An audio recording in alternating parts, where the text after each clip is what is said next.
Hello, and welcome to today's webcast. NBASE-T Applications and Implementations of 2.5 and 5G in the Enterprise.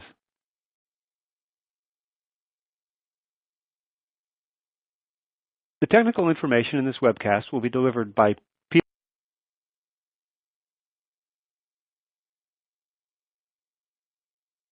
Jones, Principal Engineer with Cisco.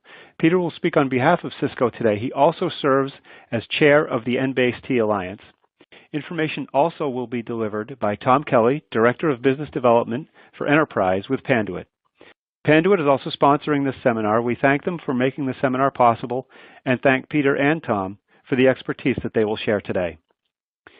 Peter Jones will be today's first speaker. He will address topics including the evolution of Ethernet, where it's been, where it is, and where it's headed, as well as providing specific information about 2.5 and 5G-based platforms and use cases.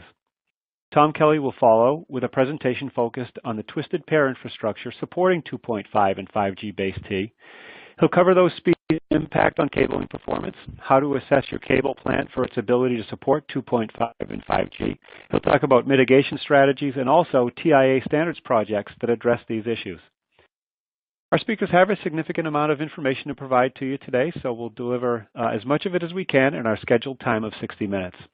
Please use the purple Q&A button at the bottom of your screen to submit questions for our speakers. We'll hold a Q&A with them as time permits at the end of the seminar.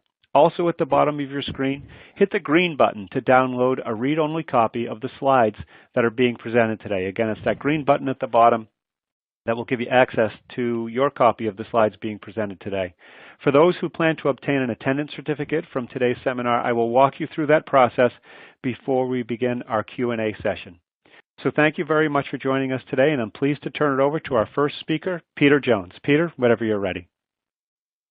Thanks, Patrick. Hi, folks. I'd first like to thank Patrick and his organisation for having me to speak, and also for Panduit for making this possible. My name is Peter Jones. I work as a system architect inside Cisco, and I work for the group that creates Catalyst 2K, 3K, and 4K series switches. And so my business is really in the campus. The other thing I do for a living is I chair the NBASE-T Alliance, and one of my key roles right now is advocating and evangelising for 2.5 and 5G-based-T. So let's get going. I'm seeing a white screen right now. Okay, that's good. So here's my agenda for the day. I'm going to talk a little bit about the evolution of Ethernet, because I think understanding where we've come from is very key to understanding where we're going to go in the future. I'll talk about 2.5 and 5G-based-T, platforms and use cases, and I'll do a quick wrap up with some final thoughts. So, this picture is the first memo from Robert Metcalfe describing Ethernet.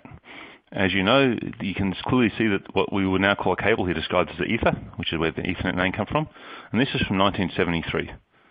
Now, so let you think about how long Ethernet's been running. Now, Ethernet also started, the project by IEEE started as Project Data 2. Now, it started in 1980, and so the name is actually, it was started in February, so it's Project 80 and the second month. And here's what Ethernet used to look like, right? It's the fat yellow cable, what everyone thinks originally is Ethernet. Right? This included vampire taps. It was an interesting piece of technology, great construction, but not all that user-friendly. The next thing we saw after Ethernet, over on the left-hand side of the screen, was what I used to call CheaperNet, right, with the BNC connectors. And I remember using this in my first network that I worked on. And it was sort of interesting because I was sitting at a desk and I could plug in some extra T pieces myself with BNC connectors, and my local network worked fine. Mind you, the guy on the other side of the building, his network may have stopped working then. And so this was a really interesting evolution from the thicknet into thinnet, but it wasn't that user-friendly. Then, of course, we headed into base-T. And I'd argue that base-T is where it became possible to build a really large network really efficiently with great user experience. So originally, Ethernet was based on CSMACD, right, Carrier Sense Multiple Access Inclusion Detect. But over the years, it's evolved over many types, over so many years and many speeds, and it continues to evolve. This deck is actually an extract of a deck I give for Cisco Live, and you guys may not know, But if you go to ciscolive.com, you can get a free Cisco Live account, and then you can review all of these decks because they come both the decks are available as PDFs and they're also available as video. So if you'd like more about this session, which is part of a 1.5 hour session, head over to Cisco Live, get an account, and take a look at the video. Okay, I'm going to talk just for a little bit about the evolution of the BASE-T roadmap. As you guys know, BASE-T is how almost all of our campuses are attached. BASE-T's story started over in 1990 when we did 10 BASE-T on Category 3 cable. We evolved through 1999 where 1000 BASE-T, what we call GIG-E, was standardized for 100 meters on Category 5E. Now, I'm going to let you hold 1999 in your head for a second as I move on. We also had in 2006, we standardized 10G BASE-T at 100 meters of Category 6A. What's a little interesting as we go forward in time is we're now in 2016 and we're standardizing 2.5 and 5G BASE-T, and the goal is to get 100 meters on Category 5E and Category 6. And in the BASE-T world, this is the first time we've done a new speed on the previous cable plant. At the same time in 2016, we actually have 25G BASE-T and 40G BASE-T being standardized for 30 meters on Category 8. And I think now is the first time we have a real split between the technology focused on the enterprise access, which is 2.5 and 5G BASE-T, versus the one focused on the data center, which is the 25G and 40G BASE-T. So the key thing I want to think about here is that even though we standardized GIG-E in 1999 in Category 5E, we're now going back almost 16 years later to do 2.5 and 5G BASE-T on Cat 5e and Cat 6.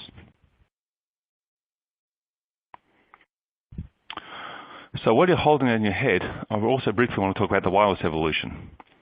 So back in early 2000, wireless was just new invented, and it was sort of a nice to have. Very few clients, very low bandwidth, and the clients all looked like what you see in the bottom left-hand corner. It was basically computers. But as we evolve in towards 2016, wireless for many companies has become mission critical. It's how all of our people plug in. And they may plug in via a laptop, but more and more it's coming in through tablets and other mobile devices. At the same time, the clients have exploded and the bandwidth has exploded. So if I graph this in speed, in early 2000, we were looking at 11A and 11B. There's about 11 megabits a second. In 2013 we got 802.11 AC Wave 1, which topped out about a gigabit. And we're now starting to see the rollout of 11 AC Wave 2, which could be 3.5 or 6.8 gigabits at the far right.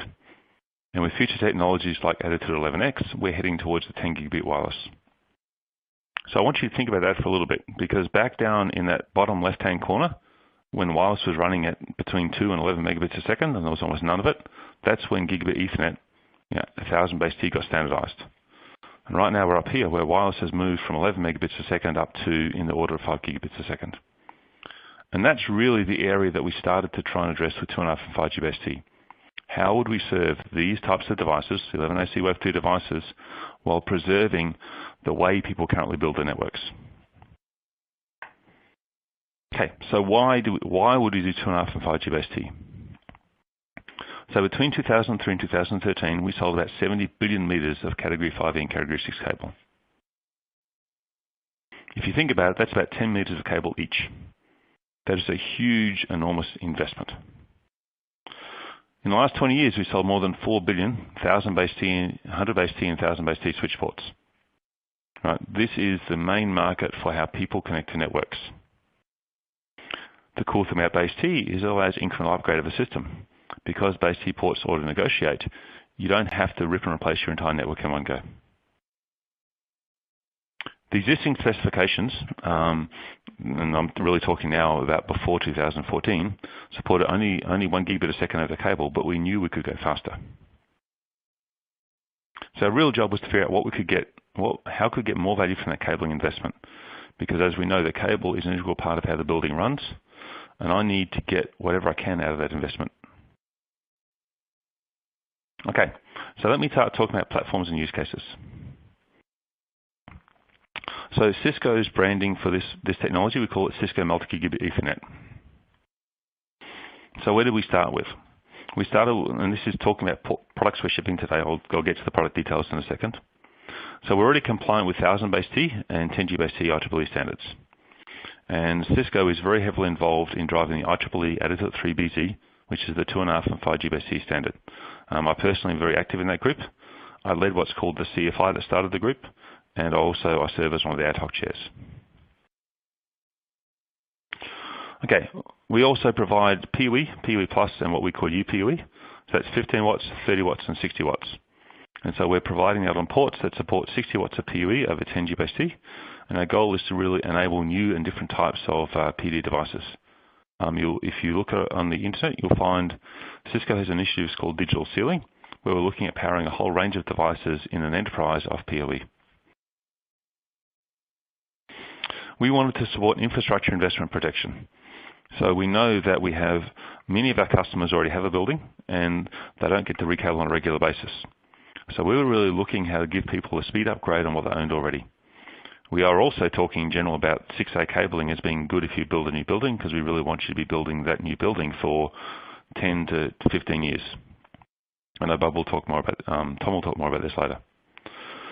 And also when we considered APs, we really wanted to maintain the way you build an AP today, which is you get a single cable that provides you power and data. So we want to provide the changing rates, fast Ethernet, 100 meg, gig, 2.5, 5, and 10. And we wanted to make sure that we're future-proofed as the end devices, APs and other devices, evolve to higher speeds. So that's the core of what we've tried to produce and what we've already delivered to market. Okay, I'm going to quickly run through the products that we already have in the market today in the switches. We have the Catalyst 4500E. This is our modular access switch. We have a 48-port line card, which offers you 12 ports, what we call 12 ports of multi-gigabit, up to 96 ports of that in the system. So this is the switch over on the left-hand side there. In the middle is the Catalyst 3850. This is our stackable switch. We offer it in 24 and 48 ports. What Cisco is doing right now is that we brand the ports which are multi-gigabit as the blue ports. You'll see them on the highlights. And these are stackable with our current set of 3850s. We also offer a small switch we call 3560CX. It's actually a fanless switch, and it's really intended for access extension. So this shows up in places like conference rooms, maybe in retail outlets. It shows up in casinos. It shows up in other places. So this is really a port expander. Okay, so the other thing that we have announced recently, but is shipping not quite yet, but real soon now, is the Cisco Multi-Gigabit AP 3800. This is a very interesting AP. There's lots of material online. I'm not a wireless guy, so I'm not going to go in gory detail here. But the point I'll make to you is that we claim a combined data rate for this AP of 5.2 gigabits a second, and it supports multi-gigabit Ethernet at 1.5, at 1 gig, 2.5, and 5. So this model will be hitting the market really soon. Okay, so where are we today? So this data is based on research we got from BizRia in December of 14 as part of the process towards getting our 3BZ up and running. And what we're finding is the installed base-T cabling is dominated by 5E and 6. The red in this graph on the top right is category 5E. The blue is category 6, and the green is 6A. What you basically find is 5E and 6 are about 90% of the market. If you look in detail in the numbers, you'll find that 5E is growing very slowly, 6 is doing well, 6A is growing well. But I think the reality is that if you see the legend in the top of that graph, right now we have about 1.4, at the end of 14 we had about 1.4 billion outlets. 1.3 billion of them are 5E and 6. So that is the market for which 2.5 and 5 GBASE-T is designed to address. So let's talk about Ethernet switch ports by speed. So this is the Deloro forecast from January of 16. What you find interesting here is that we are dominated today by gigabit. Even today you'll see we sell some 100 megabit, but dominated by gigabit. And that actually continues to be true out to 2020. So enterprise port types are dominated by 1000 base-T. As I said before, we've shipped more than 4 billion 100 base-T and 1000 base-T switch ports in the last 20 years. So we've set the scene already that we know what the cabling looks like, and we also know what the shipping of switch ports look like. So then we start to look at it, it's like, what can we do here? So what this chart is trying to tell you is the y-axis is really looking at the encoding, so I'll get there in a second, and the bottom axis is looking at the bandwidth we need in megahertz. What you're seeing here is that we have category 5E, which guarantees to provide you 100 megahertz at 100 meters with structured cabling. Category 6, which gives you 250 megahertz, and category 6A, which is up at 500. So, If we look at this, 1000 base T actually slides in and needing about 62.5 megahertz worth of bandwidth, at a Nyquist frequency, the best you could get. And the way they encode that is they encode that with 4 bits per second per hertz per pair. So that's what we've been shipping for an awful long time. That drives our enterprise access today. If we look at 10G base T, which we standardized in 2006, that actually needs category 6A cabling to get you 100 meters of structured cable, and it needs 400 megahertz. Now it is using a better encoding. It's using a much more faster encoding. It does something called PAM5, actually PAM16. I'm not a PHY guy, so I get a little lost in the encodings. But basically, 10G base T is encoding more bits over the same thing with a better encoder, but it also requires more cost in the PHY implementation because you've got more DSP. So we have 1000 base T, which needs 66.5 megahertz, and then we need 10G base T, which needs 400. But what if we took what we knew about 10G base T, because we standardized that 10 years ago, and we know how to make that build. What if we took that and ran it at a quarter speed? I could basically slide 2.5G base T, pretty much with the same 10G base T encoding, at 100 megahertz. I could then slide down 5G base T at around 200 megahertz. And what we're seeing is it's possible and technically feasible to get more bandwidth over the cable that exists in the world today. I want to thank my good friend George Zimmerman. He actually put together this original picture. Also, there's a white paper, and so for you guys who've pulled down the PDF, I encourage you to follow this link and see the white paper from the Ethernet Alliance, specifically on the spaces of base T, which talks about where base T fits in and how the encoding is happening. Okay, I'm going to change tacks a little bit right now. I'm going to talk about the NBASE-T Alliance. So the NBASE-T Alliance is a vendor alliance, right? Our job is to basically pull together a set of vendors from the ecosystem and advocate for and make progress towards deploying 2.5 and 5G base T. As you'll see over on the right-hand side, that's our current list of promoters from the website a few days ago. The promoters in the group are basically the people who sign up at the top level and drive the board. At the minute, that's Quantia and Cisco and Intel and Marvell and NXP, who are Freescale and Xilinx. Our contributor group who help us drive forward both the technical standards and the marketing material, and our adopters who are basically following along. So who's in the alliance, right? We try and get a full ecosystem. We have people who make components, people who make switching silicon, people who make systems like Cisco and Aruba. We have cabling people like Panduit, my sponsors for this one, and CommScope. We have test people like Fluke and Ideal. We basically try and put together the whole ecosystem because we absolutely know that we cannot deliver value to our users without taking all the ecosystem along with us. What's our role? We want to enable widespread deployment of this technology, which means we're going to evolve specifications, we're going to do interoperability, we'll do evangelization, we'll do trade shows. Our goal is to basically figure out how to get this technology, make it consumable, and put it in the hands of our users.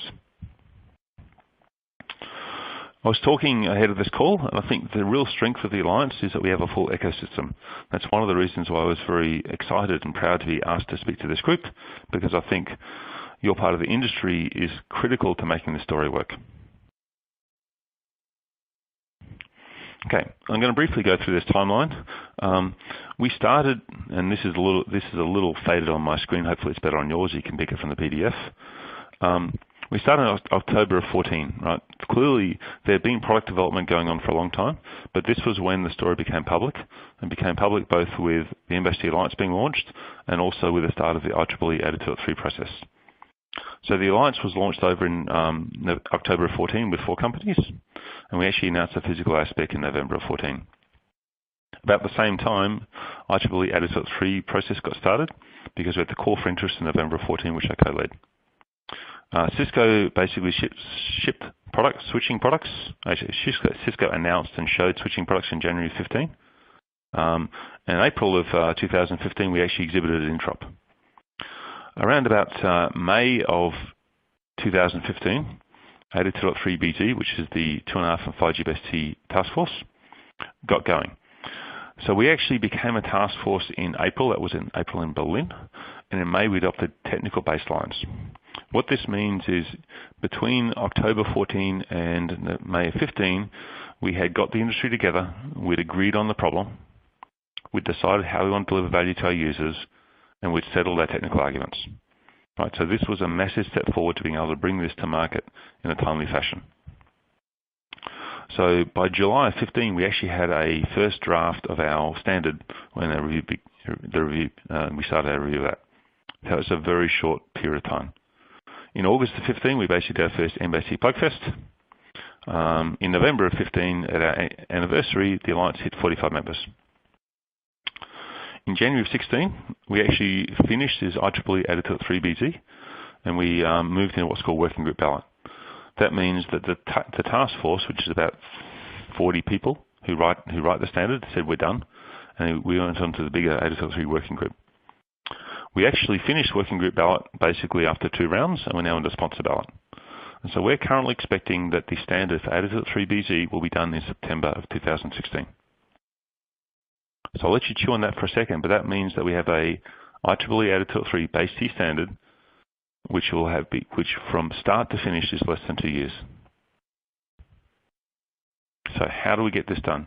We got this done by having a very clear picture of what it was we were going to do to serve customer need and deliver value, and we drove to that incessantly. So whenever it came down to a question of how to resolve an argument, we got back to how do we deliver customer value, how do we enable people to run their networks. And I think once you get agreement on that, everything else just falls into place. Okay, so let's look at some forecasts. So I didn't have time to put everything in because I have a lot of material, but if I had this chart for 802.11n to 11ac, what you'll find is the transition is quite fast, and in the next couple of years, they think it'll pretty much all be 11ac. The more interesting transition for me is when the ramping of wave 1 to wave 2. So 11ac basically comes out in 2 waves. The first wave came out fairly early and was a little simpler, and the second wave is where we get most of the benefits. So wave 2 introduces things like multi-user MIMO, and it fundamentally increases the bandwidth available from an AP. So the current forecast from Deloro, who I have to thank for some of this data, basically says that number crosses over around about 2017. So what we're starting to see is that we believe that 11ac wave 2 will ramp very rapidly, and this will be driving bandwidth demand in the campus. Now, this could be a campus in a normal building because as you see people transitioning to open space, there are more people per square meter. Or it could be places that become interesting are places like universities where there's a lot of people in lecture halls, maybe in residence dorm where there's a lot of devices, or maybe places like healthcare where there are a lot of end devices. So what you're going to see is the ability to support a lot of people who natively connect wirelessly with many devices who expect great service. Okay, so let's look at the forecast for 2.5 and 5G base-T. Again, this is data from Deloro from January of this year. What they're expecting quite a rapid adoption. So around 2020, they're thinking that there'll be around about 20 to 25% of the market will be 2.5 and 5G base-T.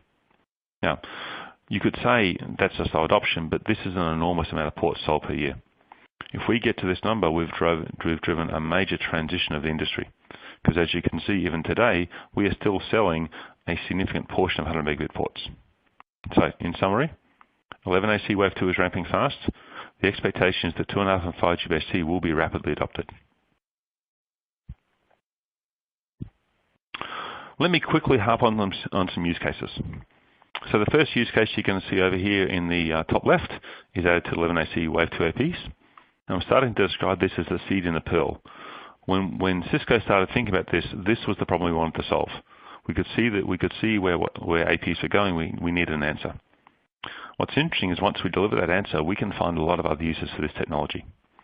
I talked to you briefly about the access extension, the 3560CX platform we have.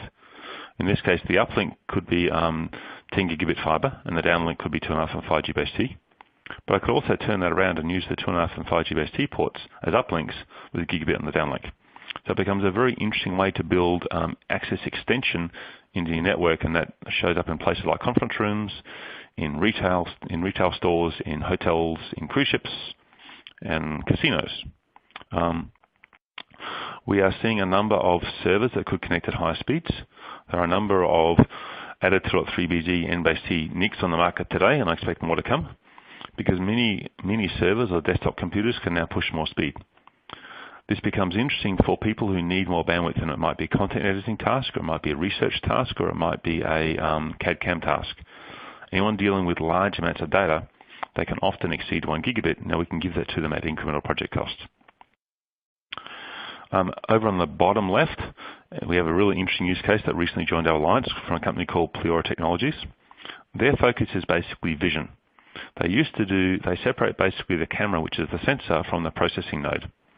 So they have basically platforms for both gigi and for 10 gigi. What they find is a lot of their devices is that gigi is no longer enough bandwidth, and 10 gigi is either not available via cabling or is too much of an overhead. So they can now set up to offer systems that offer you vision processing over Cat5e and Cat6. So an example use case they might have, you could imagine that there would be a conveyor belt running through a factory. Over the top of that conveyor belt, they will have basically a camera, which is a sensor. Now connect it back to a processing device over BASE-T cables. The task of that camera is to monitor everything going down the conveyor belt and figure out what is in spec and out of spec and get rid of the out of spec stuff. So that's a really interesting use case where they need more than a gigabit, but they do not need 10. And NBASE-T gives you a way to size the end device and the network for what the end device needs. We also see a lot of people are interested from the bioscience research and tooling area. I talked to someone from a molecular biology lab with a very large instrument, and it basically does an experiment and produces about 500 gigabytes worth of data. They're then transferring that over 1,000 BASE-T. They did not have the money available to recable. So giving them the ability to basically change the end devices and get a 2.5 or 5 times speed bump is going to enable them to work much more effectively. Okay, I'm going to go through this pretty quickly. So I just came back from Interop last week. This was the NBASE-T Alliance real network that we set up and had running on the Interop show floor. As you walk through this, what you're going to find out is that firstly we had cabling from both Panduit and CommScope, and I have to thank the people for sending along the people who could do a really great job of making the cabling look beautiful. But we also had switches and wireless from both Aruba and Cisco. We had evaluation cards from many companies. We had traffic generators from Spirent. We had test gear from Fluke. We basically had a full ecosystem. And the really powerful thing about this was to show people on the show floor that this is real, it's working, and you can see it. So what we're starting to see is this ecosystem is evolving rapidly to the stage where people can start to deploy with confidence. Okay, I'm getting close to the end of my time. Let me wrap up with a few final thoughts. So in the center here, you see where Ethernet started. Now, I'd have you think for a second about how impactful this has been to the way all of us work. If you took out the Ethernet network from our buildings today, you would still have wireless, but the rest would be a hollow core. So we evolved from the station and the transceiver and the tap and the terminator and the ether. Where have we gone? So the chart over on the top left is a chart from a Cisco white paper, which is basically showing how wireless speeds evolve over the time. Now this chart is in the full version of my deck. What you're seeing basically is that that green line in the middle is 1,000 BASE-T, and you're seeing over time that the AP radio bandwidth level is just evolving way beyond that. Okay, over on the top right, I'm going to remind you about what's happening with our install base. Now clearly we want to recommend to all of our users when they build a new building to invest in the cabling for long haul, but we have to deal with the fact that there is this enormous investment for which we want to get more value. As I showed earlier, we know that we have the technical ability to put 2.5 and 5G BASE-T and make use of the current cabling that we have in the world today. And so the result of this story, the result of being able to assemble an ecosystem and a coalition of people, is that we now have our respected analysts predicting that we will get transition at a rapid rate to 2.5 and 5G BASE-T. So I think this is a great story because it enables all of our customers to evolve their network to meet their needs at incremental cost, right? Which I think is fundamentally us doing our job. Because all of our customers, they buy networks to run their business. And my goal is to let them run their business more effectively and better. So Ethernet is the foundational network technology of the world. It makes everything run. So there are a few links here. I'm sorry, one of the links got hidden. I encourage you to pull down the PDF and then go and take a look at these links, get educated, and reach out if you need more information. With that, I'm done, and I'd like to hand back to Patrick. Peter, thank you very much. Thanks for that information. I will remind members of our audience that you can use the purple button at the bottom of your screen to submit questions. Thanks to those who have submitted questions already. Feel free to do so as we continue. And we will continue with Tom Kelly of Panduit, who's going to address the characteristics of the twisted pair cabling systems that support the 2.5 and 5G base-T systems that have been a point of discussion. So Tom, whenever you're ready. Thank you, Patrick, and thank you to Peter for that great introduction on the compelling market needs behind 2.5 and 5 gig and the potential that our end users can get from moving their networks in that direction. So what I want to review with everyone today is TIA's TSB 162A and TSB 5021, and then the impact of these new standards on cable performance, how people can assess the cable plant, power delivery to access points, mitigation strategies, and finally some resources, much as Peter provided at the close of his presentation, for additional information. I think it's very interesting when Peter reviewed the timeline of this standard that it's moved quite quickly. And so I think providing that additional information for all of us to get familiar and understand the applications and embrace the technology is very important. So I'll start with a review of TSB 162A, which is cabling guidelines for access points. So in this graphic, we see a typical commercial enterprise divided into square grid sections, approximately 60 feet by 60 feet. In the highlighted area, you see a meeting space or collaboration space. Typically, we see higher bandwidth demands in that space and should really be focusing more on the increased number of access points in order to service user density. The way this TSB was broken up was really more about coverage and how do you provide uniform coverage across the enterprise. I think it needs to evolve really more to talk about the user density or device density as the enterprise matures. You see now today, the device count is certainly going up. All of us are carrying around many more devices than we were when wireless was more in its infancy. It's common to have certainly a laptop, a mobile device, e-readers, tablets, phones, things like that. All those things are really pushing up the device count and making things more demanding in the wireless space. With 802.11.AC, access points need higher bandwidth, and Peter correctly described how bandwidth requirements more than a gig are becoming common at the access point. So if we take another graphic of a typical enterprise deployment and we imagine the green squares as where the access points would be in a corridor or in a hallway, and then you see a specific access point overlay into a conference room. These grid sizes of roughly 60 feet by 60 feet would result in a layout something like that. Now, if we look at the cabling runs going to these access points coming from a telco room, you would see the TIA recommendation is 2 Category 6As to an access point in a greenfield. But if you'd imagine how these cable runs would build out, you see these concurrent runs of cable, and this bundled length is something we're going to talk more about in a few slides. So it's of importance that we pay attention to that bundled length of cable and how your access points are deployed across your enterprise. And you see, when we get into the risk mitigation and assessment, that bundled length is going to become more and more important. So don't forget about that. Now, a review just at the category level and the differences between the category classes. When we went from Category 5E to 6, as Peter described, the bandwidth more than doubled from 100 megahertz in the standard to 250 megahertz.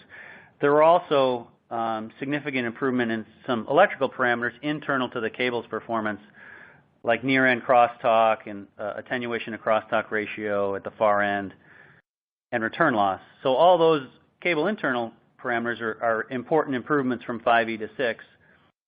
When we went to Category 6A, that's the first time the industry really addressed alien crosstalk.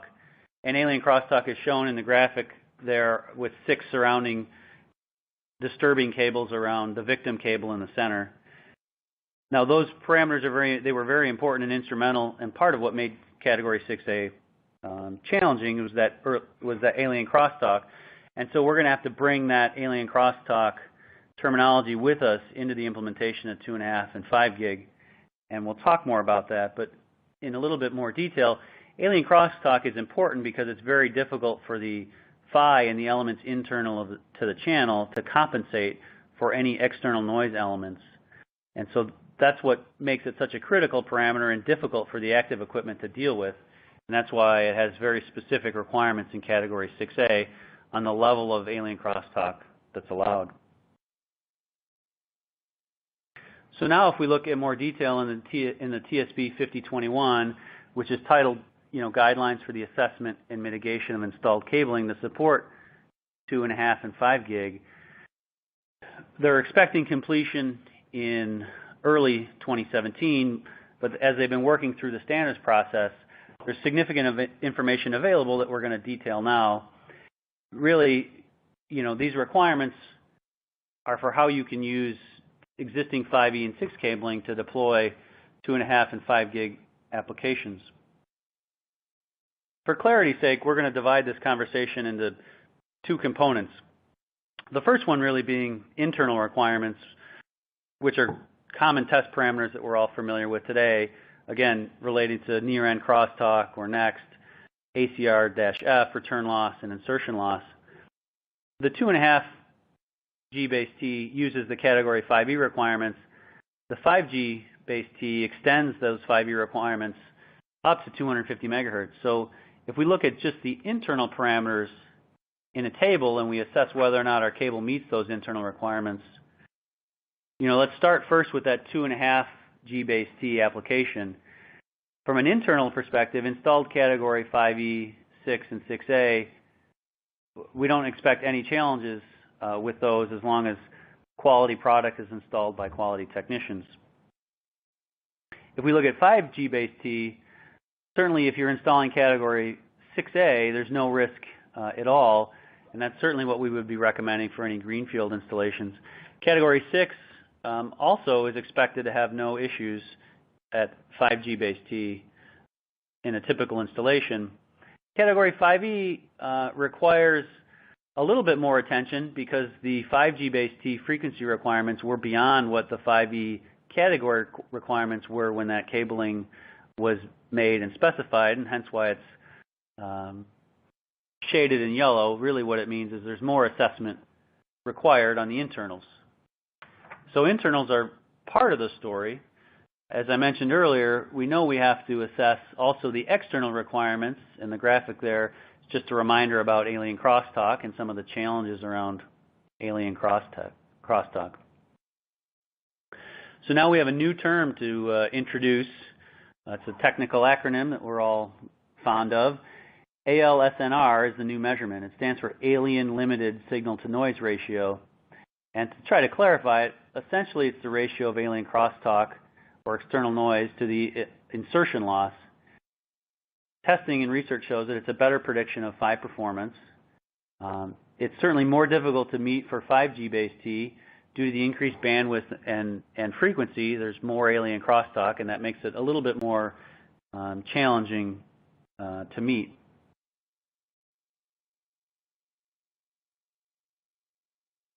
This ALSNR limit is added to the drafts of the 802.3BZ and the TIA TSB 5021.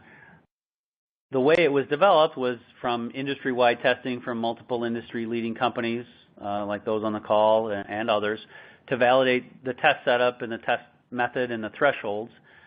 And again, as we're trying to do our best to expand the information base, if you're looking for the more detailed explanation of the noise levels and the testing methodology, they're contained in the links below. They are rather technical. And most importantly, in order to ensure that we meet the application requirements, both the internal and the external requirements, including ALSNR, have to be met in order to ensure that we can deliver the multi-gig performance that we're expecting. Now, when alien crosstalk was not thought of or in the design spec when we originally considered Category 5E and 6, but now when we look at our new assessments and we put it in a tabular format to help clarify things, in this graphic we see in black in the upper left the bundled length being less than or equal to 50 meters. So if the length of the cable that's bundled neatly together is less than or equal to 50 meters, for both Category and 5E and 6, it's low risk. Certainly for Category 6A, it's no risk because it's already developed to work at very high frequencies and support infrastructure at more than a gigabyte. So again, the important piece to look at there is highlighted in red. It's that bundled length during your risk assessment. So when you're trying to determine if your new access points can use existing infrastructure, that bundled length is a key criteria.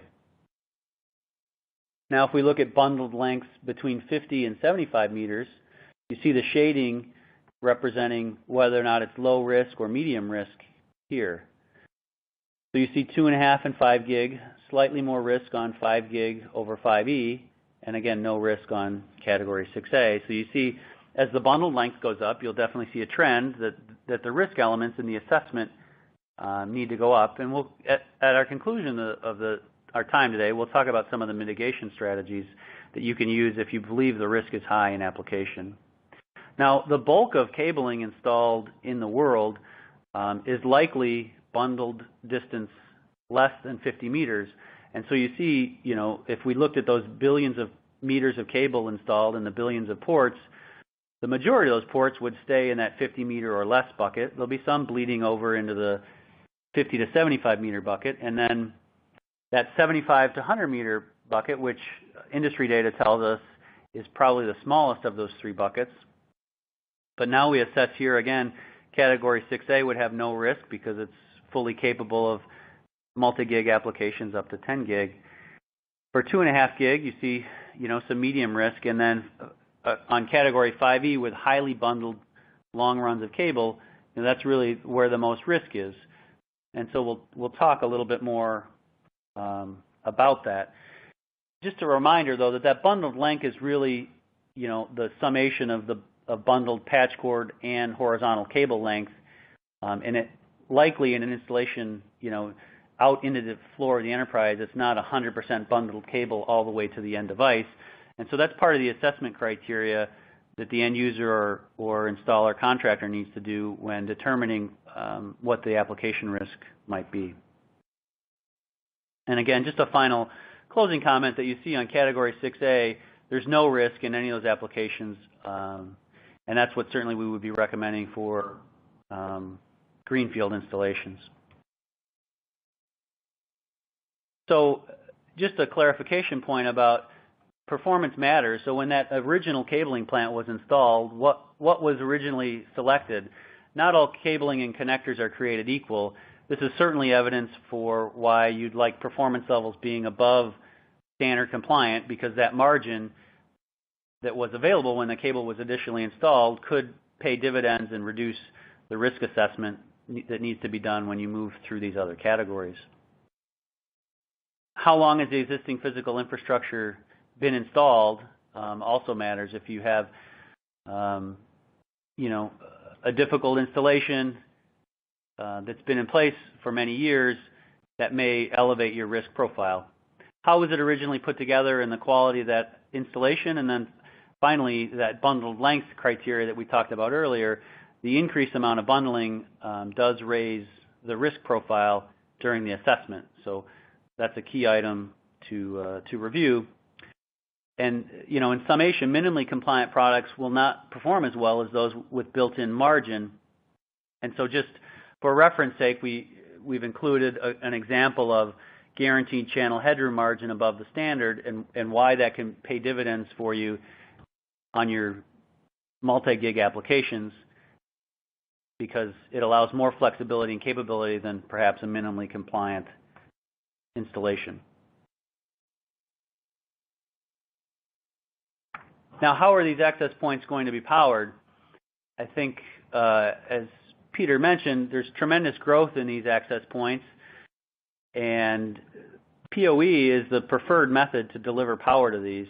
And you see a forecast here by BISRIA on the tremendous growth rate in that orange line on the percent of access points being powered by Power over Ethernet, which again is a great opportunity to lower the installed costs. You no longer have to run a separate power circuit into your enterprise for the access point. You can use one cable to deliver both data and power to the access points. So we expect to continue to see that trend continue to accelerate. By 2020, it's expected that the vast majority of these devices will be getting their power over Ethernet, which isn't horribly surprising. Now, this table summarizes in a little bit more detail the types of PoE available and the rate of change from 2003 to 2009 in PoE and PoE Plus and UPoE from Cisco that's shipping today.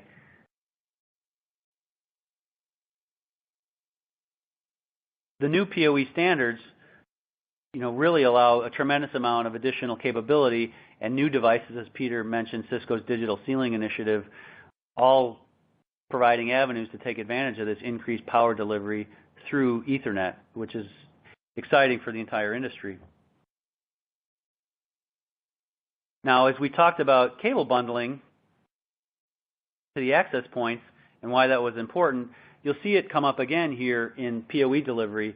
So if we talk about the highest power PoE standard covered under TSB 184-A, the PoE++ Type 4, you see the maximum number of cable bundles allowed per the standard. The reason why we have those restrictions is because the cable can get quite warm under delivering that amount of power load, and as the bundle counts get very high, the center of that cable bundle can raise more than 15 degrees Fahrenheit, which is the max allowed by the standard. So again, cable bundling, both for 2.5 and 5 gig and PoE, is going to be a kind of an additional focus point for end users and installers going forward that they typically didn't really have to worry about in the past. And I think many people really enjoyed, and Patrick's website's done a great job posting pictures of very beautiful cable management of all these tightly bundled cables and how fantastic they look. Well, from a performance standpoint, when you get into high power PoE and 2.5 and 5 gig, there's some potential concern with that tightly bundled cable all the way from source to end device. On the right-hand side, you'll see Panduit's values listed for PoE++ maximum bundle counts. And just like when we were talking about electrical performance above the standard, there are some vendor-specific capabilities of offering up additional performance and how it can allow larger bundle counts. And of particular note, on Category 6A, where we use our matrix tape to improve our alien crosstalk performance, it also helps substantially improve the thermal performance of the cable and allows significantly larger bundle counts. So again, performance above the standard is possible and does allow additional flexibility. So now some recommendations for NBASE-T deployments. At many points during the conversation today, we've talked about using Category 6A increases the maximum lifespan in the enterprise for your cable plant, and we're seeing strong growth rates as users migrate to that because it gives them the most flexibility. In brownfield and existing installations, if you're using Category 5E and 6, you'll see some recommendations like unbundling your telco room patch cords or replacing those patch cords with Category 6A can help mitigate your risk.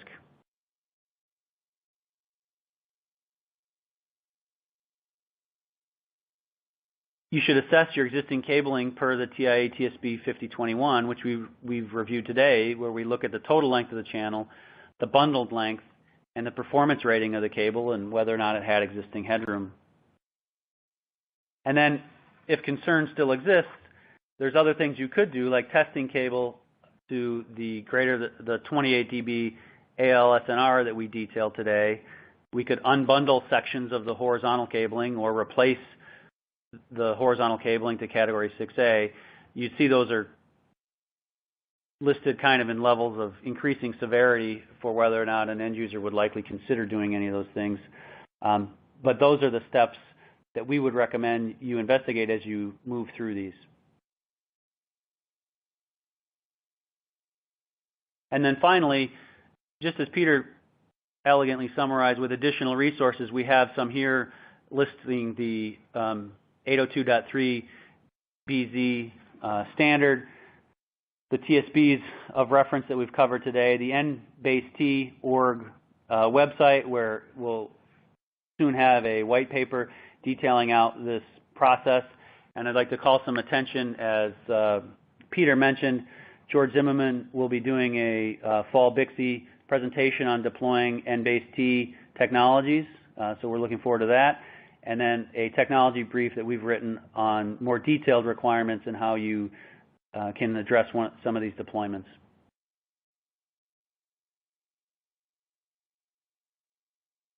And with that, I'd like to turn it back over to Patrick, and we can accept some questions in the remaining time. Tom, thank you very much. Before we get underway with questions, I'll just very quickly let members of our audience know that if you can use an attendance certificate from today to earn a BICSI continuing education credit, you will find that certificate behind the yellow button on your screen. We've mimicked the set of buttons on your screen here. On this slide, the yellow one, second from the right, should be where we have hidden your attendance certificate. A click or two should get you there. So thank you very much for that information, Tom, and Peter as well. And we do have a number of questions lined up that I'd like to get underway with. And I'm just sorting through them now. So I will, okay. I'm going to put this one out there if Peter or Tom is available to answer it. A question asks about, do you see or do you not see additional security video ramping and absorbing bandwidth as well? I wasn't sure if, Peter, that one was directed at you, but if it's something that you could chime in on, but it certainly was something that came from our audience. So let me give that one a go. I need to be a little careful, because if you're just doing a simple IP cam, right, those don't take very much. I think the video, you need to be looking at something like the Gigi Vision, where they're actually doing a sensor. So it really depends on the type of video stream. Right? A basic IP cam is pretty small. But if what you have is something like it's a high-resolution uncompressed video, that's interesting. So I think there's going to be lots of applications, and I think once you enable people to use more data, some of those applications will evolve.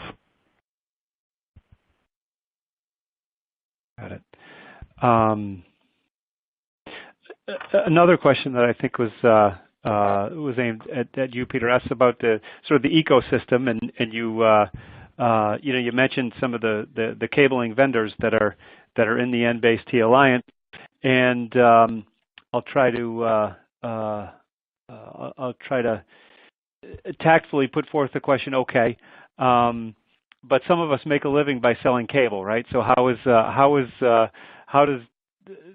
the entire ecosystem benefit if it appears that the commerce of cable is kind of being taken off the board by some of these technologies? So this was a conversation we had to have early on, and I'll try and be respectful and honest, and Tom can chime in. From what I can see in general, the cabling industry has done a great job of selling 6 over 5E when 1000-base-T was all most people needed.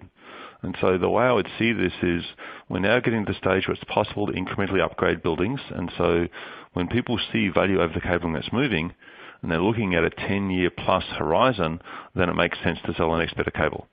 So we're seeing that at 11AC Wave 2 is going up to 5 gig. 11AX wants to go faster. I think when we start to see the evolution device at the edge of the network that need and can consume more data, then I think your ability to sell the cabling, which is going to serve needs for 10 to 15 years, is enhanced. Does that make sense? Yeah, that makes sense to me, Peter. And I would add to that, I think for us, somewhat ironically, we've seen wireless AC really be the first multi-gig application in the enterprise, and certainly for greenfields, we have many customers that now view that Category 6A being installed as the common backbone or infrastructure in the enterprise, being a decision that they're willing to make now. I think we've all been positioning Category 6A for some time, but it was missing perhaps some of that linkage to an immediate application in the enterprise. And ironically, for the cabling industry, I think wireless is probably that first multi-gig application in the enterprise that's causing people to really consider the lifespan of their infrastructure choice. And by putting 6A everywhere, they can drop in access points, cameras, whatever they need when they need it. They get the best PoE performance. And all those things, I think, in a greenfield are clear drivers towards Category 6A. So I view that as a big momentum in the positive direction. Thanks very much to both of you. Another question that you both may have an opinion on. Tom, I believe it was directed at you during your presentation. Short question, but maybe not a short answer. Why 2 cables to a WAP, to a wireless access point? Yeah, I think it's because of best practice, and as Peter said, the rate of change in wireless standards is quite high. So every 3 or 4 years, you're seeing a new wireless standard come out, and it's very laborious to add cable to an existing building. And so putting 2 6A cables, let's say, to an access point really gives you that ultimate flexibility to, let's say, split those cables in the future, or have redundancy, or have one for power and one for data. You know, when the walls are down is really the time to prepare yourself for the future. And with wireless changes coming so quickly, I think it's more of a mitigation strategy and kind of a best practice, if you will, more so than it's multiplexing data across 2 cables to 1 access point today.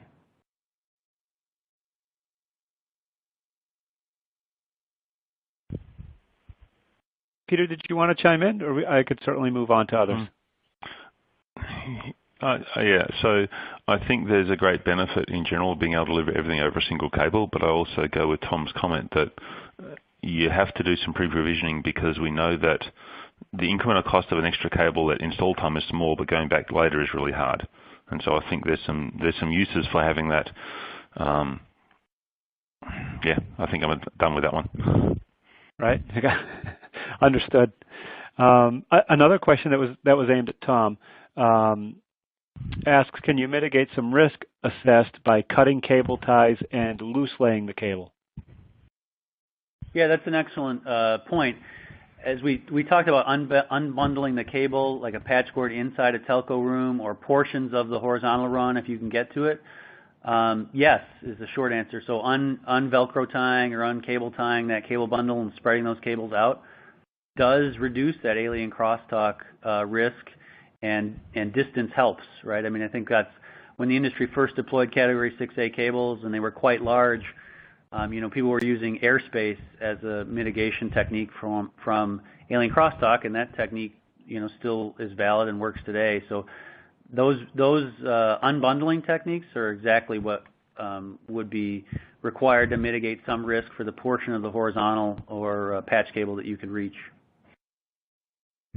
And Tom, I appreciate you mentioning that our magazine, our website has showed some of the beautiful cable management that has taken place. I will tell you that we've gotten many comments over the years along the lines of those pictures look terrific. I'd like to see you go back in 6 months and take a picture and see what that place looks like. So understood that sometimes unbundling happens intentionally, and sometimes by less fortunate circumstances. But understood for sure. Actually, if Peter's on still, one question asks if you can kind of clarify difference between NBASE-T, the NBASE-T Alliance, which we've discussed here, and then 802.11bz. Are they one and the same? Is there a difference? NBASE-T, 802.11bz. Can you kind of draw a line between them if there is one for us? Sure. Well, so firstly, there is a miscommunication. So 11AC is the wireless standard, and 802.3bz is the wired Ethernet standard. So NBASE-T Alliance is a vendor organisation, so we have a specification. 802.3bz is the standard that comes out of Ethernet, out of 802.3.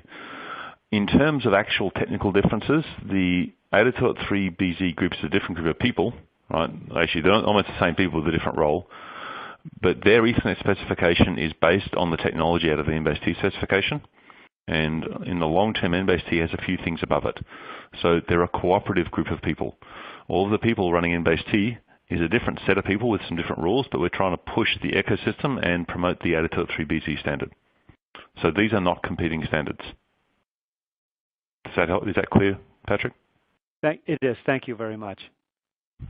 A question that I think is aimed at Tom asks about the potential use of a cable sock as a mitigation technique to combat alien crosstalk, talking about a cable sock as opposed to something like bundling cable with plastic ties or with hook and loop wrap type techniques. So is the cable sock a viable option? I think it would depend how tight that cable sock is. We call them, I believe generally we call them expandable sleeving or looming of a cable.